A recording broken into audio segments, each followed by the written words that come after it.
I'm Aditya, Ruia. I'm one of the co-founders of Beco. We are an eco-friendly D2C venture which is aiming to disrupt home care.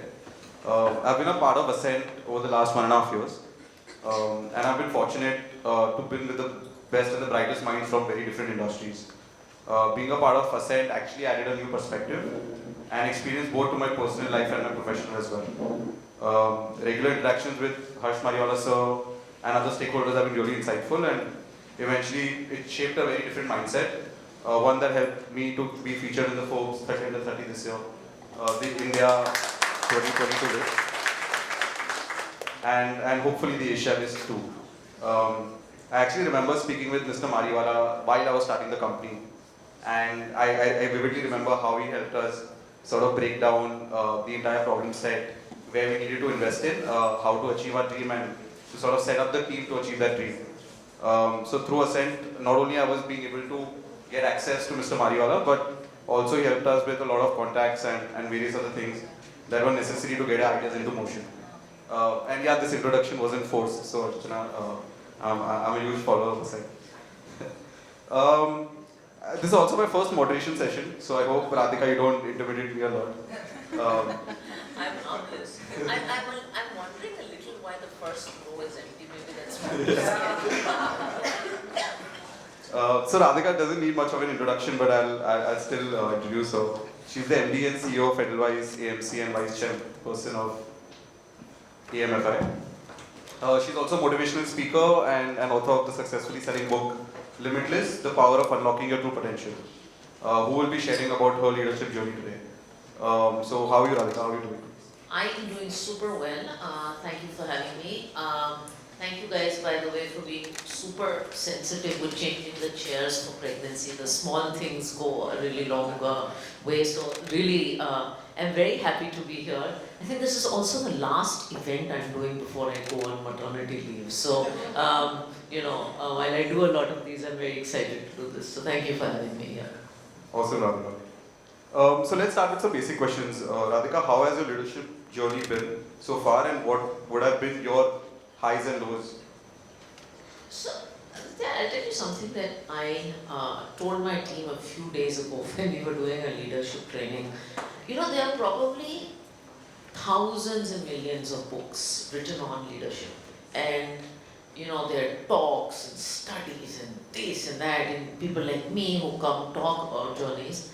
And yet, if you ask most professionals or CEOs, the thing they grapple with the most, it is managing people and leading people. So it's a mystery that is yet to be solved. And I told my team this 2 days ago. I think no one is born a leader. You grow into leadership and you discover leadership. And that's what the last 15 years for me have been. So I actually started my career with the belief that I fundamentally don't like people. I'm an introvert and I don't want to manage any people. Wow. And today I'm sitting here with you doing this. This is not at all intimidating, just saying. This is not intimidating? Good. I say this in my book. 6 years ago, before I took on the role as CEO, one of the toughest pieces of feedback I got in my appraisal was that I was emotionally immature and almost incapable of managing people. And if you ask me today, what gives me the most joy, it is actually people. So that transformation is possible in an individual. I've certainly experienced it myself.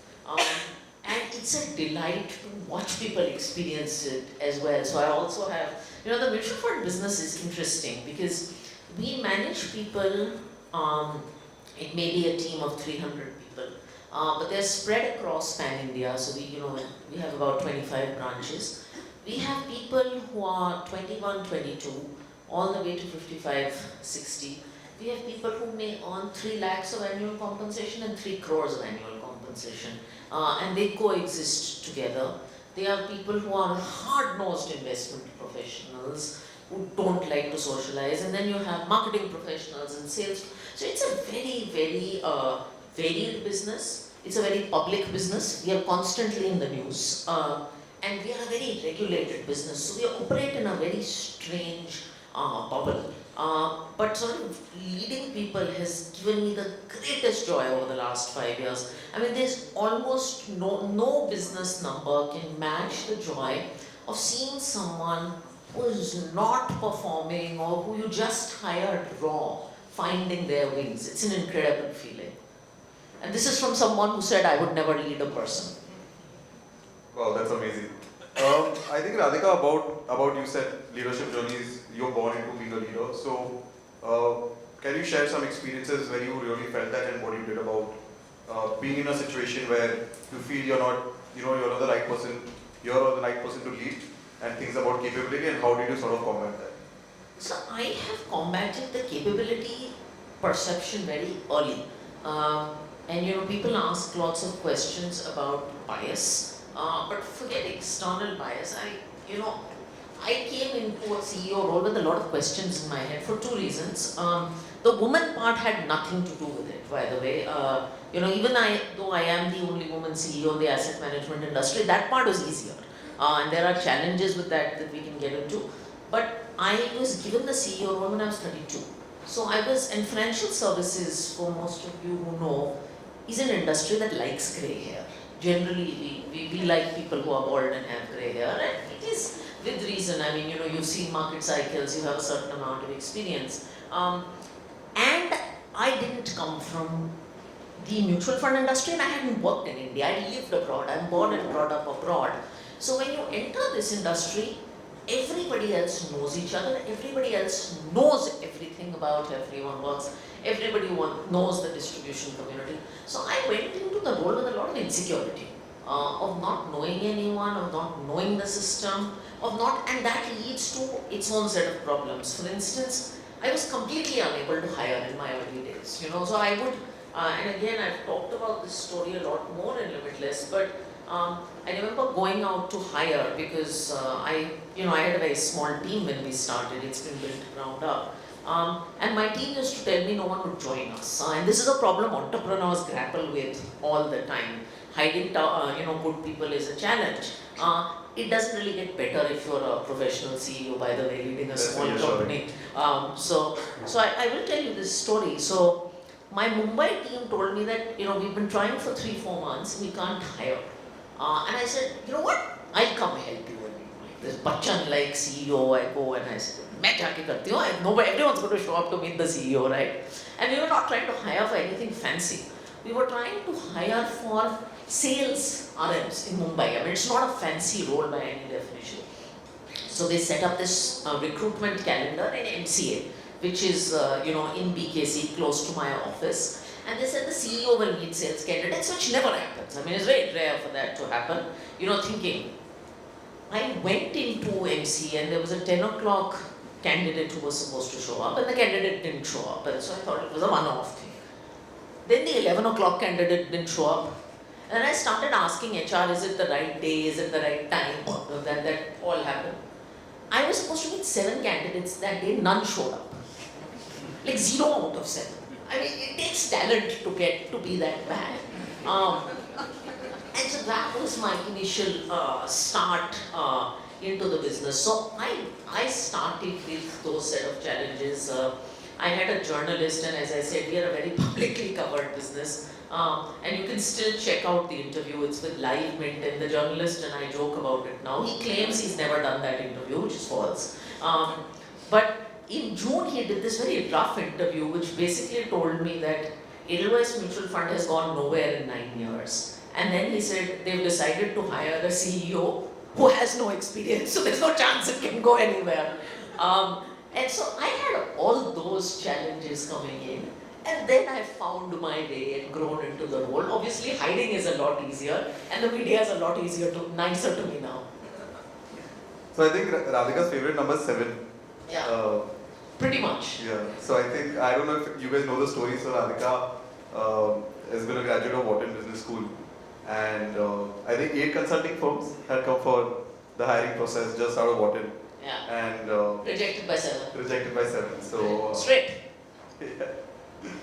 So I think Radhika, what you mentioned was that not just from hiring, a lot of the problems are sort of shaping and evolving, and some of the problems always stick with you. But but what are some of the key challenges that you faced in your scale-up journey? So, a lot of entrepreneurs here are starting out, but I think a lot of them are still in their mature and growth phase at different stages. So, especially to the scaling entrepreneurs, where do you think the biggest challenges that you faced? Yeah, and I have done both the startup and then seen this business as a startup, and now I'm in the scaling up journey. So this is an interesting question. I think the biggest two challenges that we faced and the biggest two learnings. One is one of focus. And in our industry and in most industries and for most entrepreneurs, there is a tendency to do everything and be everything and try and do everything. And we went through that phase in 2017 and 18. And again, I must give you the context of our industry. In our industry, data is extremely public. I know what each of my competitors are doing every single day of their lives. Literally, fund-wise, product-wise, data is out there, information is out there. So you can spend all your time just obsessing over what your peer set is doing and chasing them and then wanting to do this. So competitor HDFC did this, so let's launch this. This one did this, let's launch this. And I think the biggest, and we went through a very tough phase in 2018 and 19.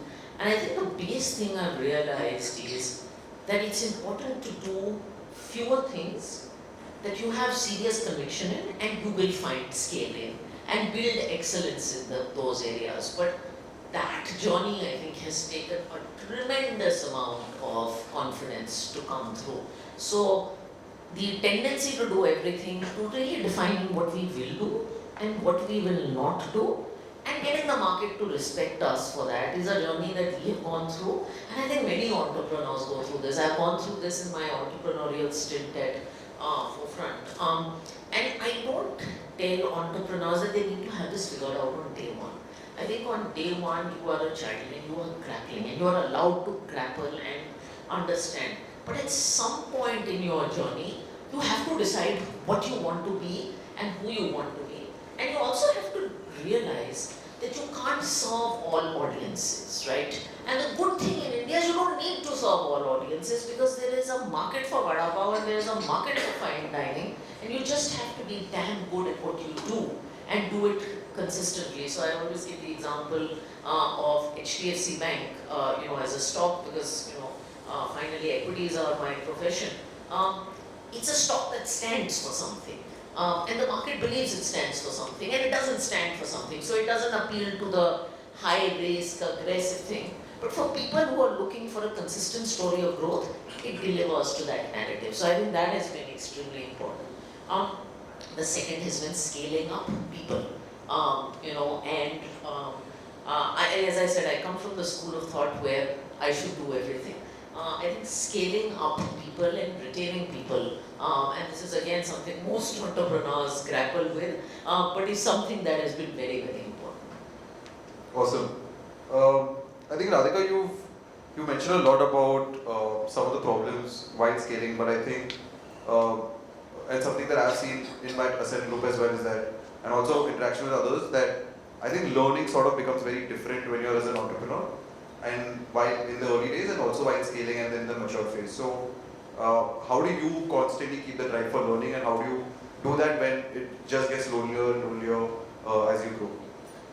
Okay, and I tell you, my perspective on this has changed through my 20s. I think in your 20s, you come out of a college environment where you were so used to learning, right? You almost took learning for granted. I mean, chances are you talk to anyone in their 40s and 50s, now and they'll be like, oh, I wish I could go back to school, right? And in 20s we were all skipping classes. But I think in my 20s, I wasn't a believer of support networks. I felt learning would automatically happen. And when you worked at large organizations, like I started my career at McKinsey, all of this stuff was automatically handed to you on a platter. My perspective has changed 180 degrees, in the last 3 years. And I've done two things. One is that I try and pick up one project that will personally push me and one that will professionally push me. And just one, because I truly believe focus is important and there's limited time I have. So one project that will personally and professionally push me, and then I'll pursue it till completion for 1 or 2 years. So, and I give you some examples. I had a phase where I was terrified of holding a mic. So, you're saying I'm a speaker now, but I think till 2016 I was terrified of holding a mic. So I realized I needed to get my public speaking act right. And I spent 2 years doing it. And then I spent 2 years doing the book. And now now that the book is kind of done, I've picked up a third project, which is to improve my knowledge of securities law. It sounds like it's coming out of nowhere, but my little baby and I are reading both the Indian Penal Code and all the securities law statutes. My husband is a little freaked out. But one project, meaningfully, that will add to growth. And similarly, one project that will add to professional growth. So, when I became vice chairman of AMC this year, the idea was just to now become more involved in industry issues and understand policy. So that's one of the things I've done. The two is I have found my way to join my own support networks. And it's great we're having this conversation at ASCENT. I joined a group called Beco 2.5, 3 years ago. And it is nice in this journey to have people to share experiences, to share conversations, to share the really hard days with, to just talk you through things. So those are two things I do from a personal growth point of view. And I tell everyone, we do a great job at discussing, Acha, this is what we want to do at work and this is what we want to do at home. There is a third dimension of life that is called personal growth. And you should measure yourself on that. Got it. I think Radhika, you sort of mentioned a little bit about some of the mental challenges that you sort of face, just in different, where you are in life, what you're doing, the challenges that you face. I think mental health is a huge theme under ASCENT as well. And sort of to unstigmatize mental health is really important, because I think a lot of professionals and entrepreneurs are going through that journey, and without the support system. So for example, if it was ASCENT or YPO, a lot of us would probably be in a very different place. So how do you combat mental health? What are your ways of, you've been through sort of a lot of things, right? So for you, what was the go-to for mental health? And obviously YPO and some of these groups are not very accessible, right? So what have you done in your best way to sort of build mental health as a part of the equation with your team members and yourself? I think it's super important, Aditya, and I think I wasn't as sensitive to this a few years ago as I have become in the last couple of years, but especially in the post-COVID world. I think I could tell you that in the team I represent, there would definitely be 10% of people going through meaningful mental health challenges. And there are enough statistics out there to tell you that India is one of the countries in the post-COVID world with the most challenging set of mental health issues on a numerical basis. I don't want to quote strange headlines. So it is a real issue. Look, support networks, not everyone has access to YPO and ASCENT. But what we try to do is make offices a lot more open. And I think as entrepreneurs, I would encourage you guys to talk to employees a lot more and to encourage genuinely open door communication. So if someone is going through, I've had a lot of women, for instance, in our team, and we are 30% women, and we hire mostly in the late 20s and early 30s, go through their own challenges with conceiving, for instance. Now I think we've built in, and I've spoken personally about miscarriage and the challenges with miscarriage, but now at least we have an environment where if someone is going through this, they feel comfortable talking to someone else. And I think silence is the most dangerous thing with mental health. When I went through the issues that I've talked about with regards to rejection, etc., at 19, 20, perhaps the biggest mistake I did was not to speak. Out of fear of embarrassment, out of shame, out of all of that. And that's the one thing I would tell everyone not to do. So I think breaking down boundaries, encouraging open conversations, and at a leadership level, just being vulnerable. I'll tell you an exercise we did with our team 3 days ago at a training session. we started, we were doing a session for 25 people on managing people better. And everyone had to introduce themselves, and it was the standard, who are you, where did you grow up, how many siblings do you have? And then there was a fourth question that was really nice, and it was, what is one unique fear that you had, or challenge that you had in your childhood? And each of us had to answer this, in a group of 25. And I'll tell you, it was incredible. I've worked with many people for a long time on this team. But for them to just, and one person talked about how she's 4'9", and has struggled with being short all her life. And she's actually the chief operating officer of the firm. And very, very aggressive. And people saw her in a different way. 2-3 people talked about the pressure of being an introvert. And suddenly people build a lot more connections. So I would encourage you to build vulnerability in your teams, to have some of these conversations, to have at least your leadership level open up. You'll realize people are a lot more comfortable with each other, and they're there for each other when a mental health issue happens.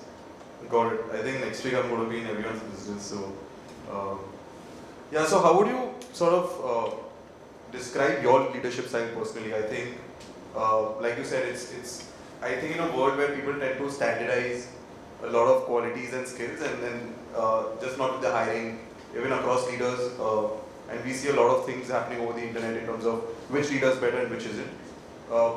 You've spoken a lot about being unique and different. So what do you think your leadership style is, and what makes you truly unique? And how could each one of us find that uniqueness within us to sort of flourish in what we're doing? I think my leadership style is not to take leadership very seriously. I don't like to take the CEO time very seriously. I like to spend time with people and be as accessible as I can. I don't have these things that this is how much I'm going to delegate, this is how much I'm going to do this, but I'm very accessible. I think of myself as a conductor. I actually don't add any value in the organization, because the investment guys do the investing, and the sales guys do the sales, and the product guys do product, and everyone does what they have to do. But a former boss of mine told me that you still need a CEO, because you assume that when you get a lot of smart people in the room, they will work together. Unfortunately, that doesn't happen. My only job is to be a good conductor of these people and just make sure it fits. And increasingly, I ask my teams these days when we do appraisals, and we've just gone through an appraisal season, what's the one feedback you have for me? What can I do better? And literally the most common thing I get from all my direct reports is, ma'am, just spend time with our teams. Just go have casual conversations with our teams. Just get to know people. And that is my target. So I used to say that I'm going to talk to one person in the organization every day on a non-work basis that doesn't report to me. I'm taking that up to 3. And that's what I want to do. If I'm there, if I'm accessible, if I'm open door, that should be enough. And by the way, I don't think bringing compassion to office or leading with empathy or my own way does not make me an aggressive business leader, by the way.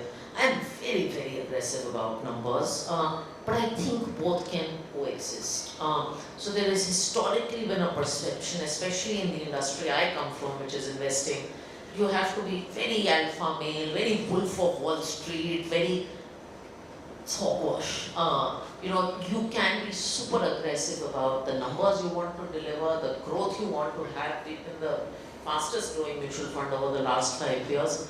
But you can do that by being compassionate and available for people, because when you can push people, because you have a connect with them, they'll deliver numbers beyond what you expect. The best compliment I've got in my life is that you can make people work without money. And I think that's a very, very good compliment to get. Wow. And this is from the finance industry. Yeah, that's contradictory. Radhika, you've spoken a lot about how you sort of self-evaluate, and in the appraisal process, you've sort of gone through feedback for yourself. So how do you measure your own performance, and how do you measure your own self-growth, and how far you've come? No one's ever asked me that question before. You're asking me difficult questions. How do I measure my own performance? I think beyond the obvious business metrics, I have a notion of something I call an inner scorecard. I talk about it a little more in the book, but essentially things that matter to me. Because I've also realized that success is very individual. I think, Aditya, what matters to you does not have to matter to me, and I don't think there's any judgment. So if money is your metric, then money is your metric. If business is your metric, then that's your metric. I have a set of metrics that matter to me. I ultimately define success for myself as how much impact I'm making on people, both personally and professionally. Am I making material impact on my industry? Am I doing things that will be remembered in my industry? Am I doing transformative work in my industry? Personally, if I'm going out and speaking or writing or doing anything, am I able to influence someone's life in a meaningful way? So my definition is impact. And I don't think it has to be anyone else's definition, by the way. Impact is what gives me joy. Got it. So you said that I think maintaining an inner scorecard, at least for the metrics that matter the most.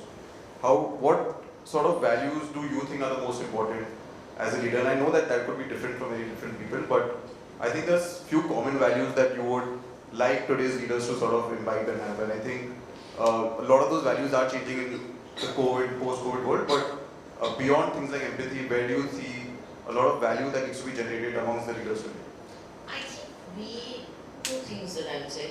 One is that as leaders, we are managers of stakeholders. And stakeholders is not single stakeholders. Stakeholders is your employees, stakeholders is your customers. In my case, in many people's cases, stakeholders are your regulators, stakeholders is the environment. So I think we are managers of stakeholders. And I think having a single-minded perspective towards just growth or XYZ, I think is very, very dangerous in the post-COVID world that we live in today. So I think leaders are, stakeholders could be media, whatever it is. I think we are managers of stakeholders. And that is extremely important. The second thing I would tell entrepreneurs, and I also know the era that we live in where it is very tempting to chase headlines, unicorn valuations, numbers, etc. Sanjeev Bikhchandani once told me this line, and I think it's a phenomenal line, is that building a great company is genuinely the effort of a lifetime. And I think we should go out there and build sustainable businesses. So that I think is very, very important as a leader.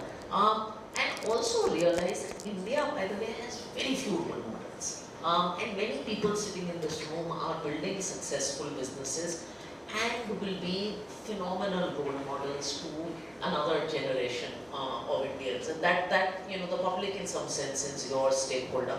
So go out and build something sustainable, and do it the right way. I think that's extremely important. And what better place to say this than, look at Mr. Mariwala himself. So go out, build sustainably, be a role model for generations of Indians, and give back the way he's giving back. Great. So you've moved on from Forefront, which was your entrepreneurial journey, and then you become a professional at a very high position. How has that changed the lens for you? What really has made that delta where you felt that you had to act differently, or was it the same in a very different context? So I'll tell you, when we sold the business, there was and selling is a very emotional decision as an entrepreneur. When we sold the business, there was a lot of buzz in my head about the big difference between an entrepreneur and a professional CEO.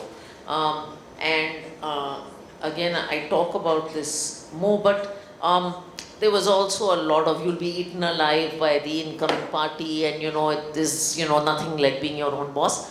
I don't buy any of that. I think I'm as much of an entrepreneur today as I was when I ran Forefront Capital. I think entrepreneurship is a state of mind, not a state of employment. You have to build businesses with as much ownership and passion, and you can do that in the role of a professional CEO, and you can do that in the role of an entrepreneur. Obviously, this role is far more complicated because of the range of stakeholder management that you do and the scale of the business that we are driving. So, Forefront at peak was a 200 crore business. I manage an 85,000 crore business today. So the scale has drastically changed, and with scale comes a certain set of challenges. But I think the fundamental shift from entrepreneur to professional CEO, I think those lines are extremely fungible. I think there would be a bit of a difference because the skin in the game or the sense of ownership while you're running your own venture versus while you're working with a firm would be different. So with that question, I would like to extend it to how do you build ownership even with your team? How would you motivate them when they probably don't have as much ownership as you do to sort of build that skin in the game for them as well? Sure. So one is, I think as professionals, we now build enough incentive structures so that our teams are truly rewarded from business growth. Now, I was a 33% owner of Forefront Capital. I'm not a 33% owner of Edelweiss AMC, very frankly.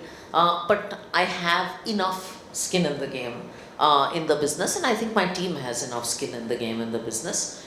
If you ask most people, and we are a younger, at least when I joined, out of 45 mutual funds, we were ranked 36th, and 36 out of 45 is pretty bad on any metric. That has changed substantially now. But if you ask most people why they joined us, it was never for money, it was for legacy. It was the opportunity to build something. And I think if you can create that for people, it is very, very powerful. I think over the last 5-7 years, we have seen so many success stories in the organization where people join at X, not just salary and role, but their roles have completely transformed. Their visibility in the industry has transformed. So while there is monetary skin in the game, there's definitely monetary skin in the game. I think we've given enough role growth that people do feel that they're building something special.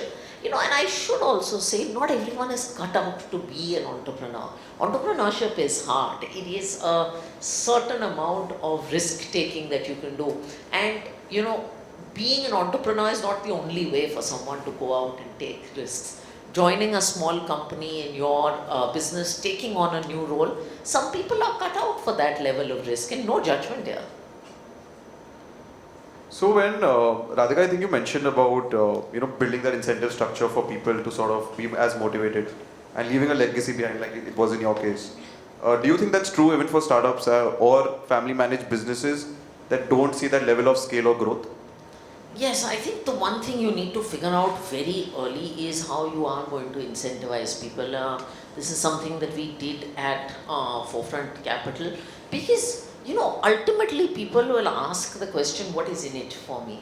I remember learning this from old town halls. So I would do these town halls at Edelweiss saying, we have 5,000 crores today, we want to be 20,000 crores, we want to be 40,000 crores, and you'll have your own numbers and metrics and startup. And sometimes, once, I think 2 years later, someone told me that all this I was doing in the town halls, while I found it very energizing, actually people didn't care beyond a point, because I could never tell them that, listen, 20,000 crores is nice, but it's nice for the shareholders, and it's nice for a CEO who's going to be in the papers, who's going to run a 20,000 crore company, but what is in it for me? And I often forgot the linking metric. And I think ultimately, whether you are running a family business or whether you're running a startup or whether you're a professional CEO, you do have to tell people what is in it for them. And as I said, the answer is not always money, but there is some answer. So there is a top level goal, but mera kya hoga isme? Why am I slaving all day? And this is feedback I got from the team. So now I always try to link macro outcomes to micro outcomes for people. And I think that's something I would encourage all of you to try and do.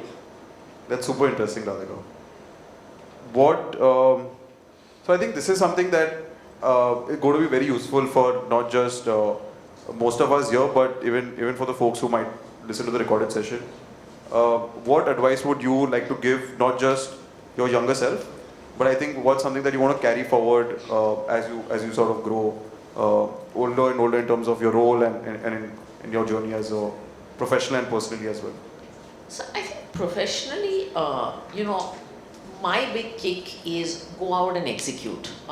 As an entrepreneur and as a professional CEO, I think we are a country and group brimming with ideas, but I'm a big believer for ground level execution.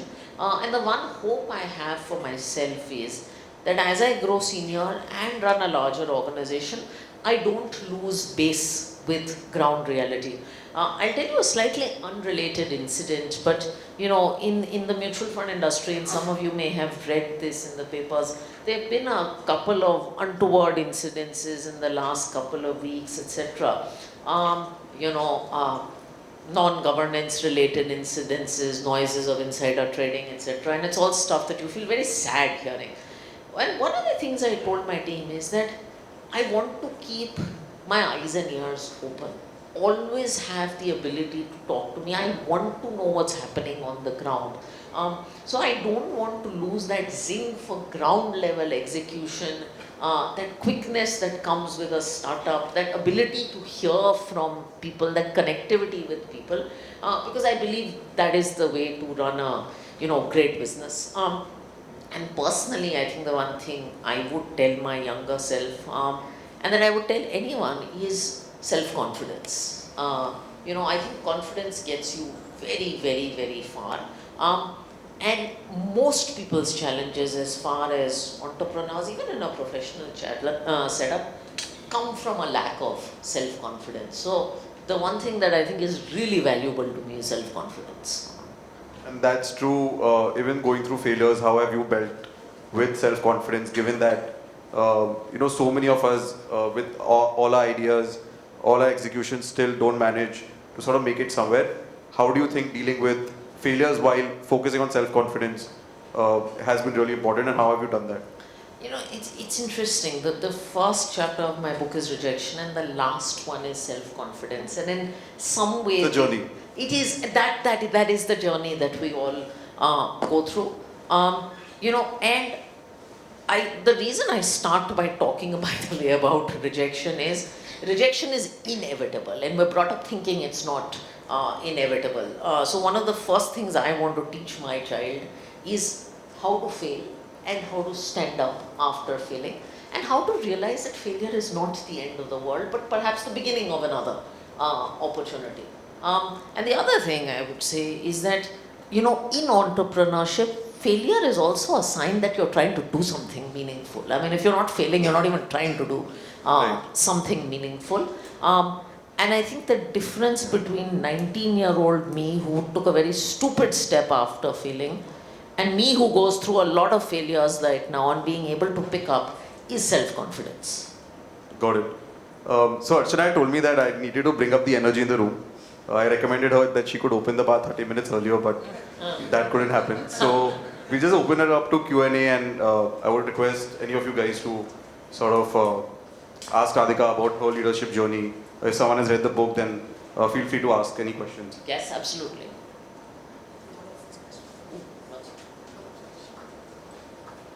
So I've got two very ambitious young daughters, and they actually look up to you. My elder one is actually a big fan of what you do. So I'd like to ask you, what's your advice for a young girl getting into industry today? For example, like let's say either in finance or whatever. So what are the one or two things that a younger girl would actually do very well? So I love that you started by saying that they were ambitious, because that would be my first piece of advice. I think most of us are not ambitious enough, and I think women especially are scared to vocalize ambition. So the first piece of advice would be to go out there and vocalize ambition, because if you dream at least this much, you'll get somewhere, right? If you dream here, you're actually going to get nowhere. So I always used to tell the team that if you're sitting at rank 36 and you think like number 1, at least you'll end up at 10. But if you think like 37, you'll actually be at 45, because it will reflect in your body language. The second thing I would say from a woman's perspective is that look, there is a tough reality that we don't have it as easy. I mean, anyone who says that women at work have it easy, we don't, right? There are tons of stories of biases and issues, etc., etc. Don't overthink it. Just don't overthink it. For all the challenges there are of being a woman, today I think if you're an ambitious young woman with all the push around diversity, all the things that being a feminine leader brings, I think you're actually at an advantage. And go milk the hell out of that advantage is what I would say. And you know, if there are incidences of stupidity and bias and all that, and it still happens to me, I got one of these 3 days ago, speak up about it. So use your voice. Anyone else? Yeah, hi. So my question is more out of curiosity that, you know, you were hired at the age of 32 as a CEO, and at that time you yourself mentioned that you were a relatively unknown quantity. So what was that selection process that got you the job, and how, I mean, the people who selected you must have been really smart to think they're getting the leader they wanted at that age. So just curious. I'll tell you a secret. So I think in part, I come from an organization which has generally promoted people young. And many people don't know this about Edelweiss. Most of our leaders have been in the mid-30s, you know, and they haven't had a tremendous amount of experience. So I've met, in that sense, I've been a tad bit lucky. The second thing that worked for me, honestly, which again I would encourage all of you to do, and is my favorite thing to say, is I actually told them I wanted the job. And I don't think many of us go out and say that. So I actually had a conversation with them, and I have some of this incident in Limitless, but I said that, listen, I know I'm not the best at sales and marketing. I know I don't come from the industry, but I went very confidently and I said that nobody on earth has as much passion for the business that you can find that I do. Now it's a very dramatic statement, but perhaps someone believed 10 to 20% of that.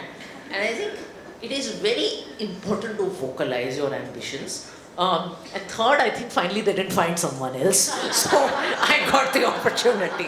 So it is a common... Hiring is tough. What? Hiring is tough, dude. Hiring is tough. It was the 36th ranked AMC out of 44. So I think I got the opportunity because they had the DNA. They didn't find someone else. But listen, I also said I want to do this. Imagine if I hadn't said that, right? So my boss much later told me, you know, mutual fund is a retail business. He said, I can't think of you as someone going to Asansol wearing a sari and speaking in Hindi and saying, please buy an SIP mutual fund, sahi hai. And he said, because you come from a global institutional background, what and all this lovely stuff. I said, but that's what I want to do. And I think sometimes we just need to vocalize that we want something badly enough. And it doesn't necessarily always happen, but sometimes it does. Wow. Hi, great experience of being both a professional and an entrepreneur. So you spoke about linking the macros to the micros, right? Getting more skin in the game. So what would be some examples of doing that, and also throw some light on your experience with the ESOPs? Has ESOPs helped to get with him, what's in it for me, and getting more skin in the game? And what could be some other things other than, you said there's not only money that drives it, what could be some other non-tangible or tangible things that gets with him? Sure, and I'll talk about ESOPs and non-ESOPs both. We have had two examples of ESOPs that we went transparent. We used to give ESOPs of our listed company because we are part of a listed company. Unfortunately, our listed company ESOPs have not been very helpful because the stock price of the parent has gone through many issues. We are now not a listed company, but we aspire to be a listed company. And you know, people are always asking about ESOPs. So what we have done is we have created shadow ESOPs, you know, for people. It is reasonably easy to value asset management companies, and we have a sense of what that is. So we have created shadow ESOP structures for a part of our organization. We've also created something called long-term incentive programs, where if you stay around for a certain period, then you're assured a certain amount of income. One of the things though we have done for a large part of the organization, and I'll also tell you that our answer is not the same for every employee. So we have 4 different programs running for 4 different cohorts of employees, because ultimately compensation has to be based on things that you control. So for investment professionals, for instance, they actually have no control over the P&L, but they have control over investment performance, investment returns. So we've tried to create very meaningful incentives as if they were owners of their funds. For sales professionals, again, they don't have control over costs, but we've tried to make the guy sitting in Nasik feel like he's the CEO of Nasik. And he is incentivized in a way, he owns a piece of the Nasik pie. And then for those of us in senior management, we've carved out shadow ESOPs. So that has worked. And then of course we're very transparent with them that 3 years later or 4 years later, hopefully we will become a listed company, and this is the journey. A lot of heartache with incentives is because we are not clear about them and the glide path. It is very important to have conversations with people that I can't give you everything today, but this is what I'm doing today. This is what I plan to do in 2 to 3 years, and also make promises that are achievable and reasonable. Most things in life are a function of expectations. And when you disappoint on expectations, when you promise the moon and stars and people get half of it, they get very, very upset. But when you promise this and you deliver even a little more than that, that works really well. A lot of work has been non-financial, and I say this as someone coming from the capital markets industry, where on average people are very, very money focused. We have given people tremendous role growth, and I think one of the things that you can do with your teams is sit down with at least the 3, 4, 5 key people that work with you and show interest in their career and show them a trajectory of what you think their career would be for the next 3, 4 years. This is what you want to get to. This is a possibility. Like I had someone who's a chief operating officer today who told me 4 years ago that, I'm getting bored, I'm stuck. And I said, my vision for you is that you can be a chief operating officer of the company, but you don't have the skills to do this today. And I'm telling you, this is what you need to do to get there. And gradually we've worked with her and transitioned that role. Now, for someone again, I think she's 36. For someone again, she's the first female chief operating officer of a mutual fund. She's 36 when her counterparts are 50. We have walked that journey with her. I can tell you if her compensation was 20% less or 30% less, she would not care because she's seen us walk that journey with her. And I think give your people that time to do the planning with them. What is your vision for their career and how are you going to help them realize it? And I think every industry has other very specific ways. For instance, in our industry, because we are such a public industry, media visibility is something that we can easily give. Often in mutual funds, it tends to be very focused on 1 or 2 people, which are CEO, CIO. We've made sure 10 people are visible in media. I can't tell you the impact it has on a person when their name is in the newspaper and they go and show it to their families. I mean, it's priceless compared to money. Each of our industries has one of these levers that we can use. So we are trying to find levers because money is a limited currency. Money, ESOP, all of this is a limited currency. Everything else is unlimited. Super. Anyone else?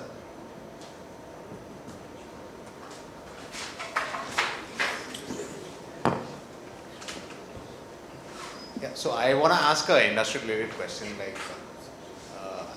with the advent of passive funds, what's happening, and when you see the valuation of other AMCs eroding, I mean, how do you see, when you talk about ESOPs and IPOs, when the entire capital valuation of AMC companies are eroding, how do you see that? Yeah, and I'm going to try and give a compliant answer because I realize this is also recorded. Okay.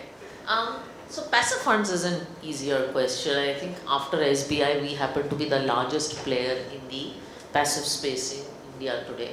And I think passive funds and generally evolution of new products in the investment industry is a very good thing. It is inevitable. some of the debate around, I mean, every day of my life when I wake up and answer active or passive, etc., etc. Again, that is a little unnecessary. I think the opportunity in India actually, if you look at some numbers, mutual fund penetration to GDP in India is about 5%.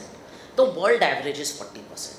So I think our journey is actually not in dividing our pie into active, passive, this, that, etc., etc. It's about expanding the mutual fund pie using whatever tools you can. Now, if it is actively managed funds, if it is passively managed funds, if it's things that are in the middle, that is fine. Our most successful passive product, which is the whole passive fixed income series, I think has succeeded not because it's a passive product, but it solved a customer need. So I think the investment industry should be focused on solving, as should any entrepreneur, should be focused on solving consumer problems. And as long as you solve consumer problems with some degree of profitability, efficiently and with a certain amount of scale, you will do well. As far as listed AMCs and their valuations, I think there are about 5-6 listed AMCs out there.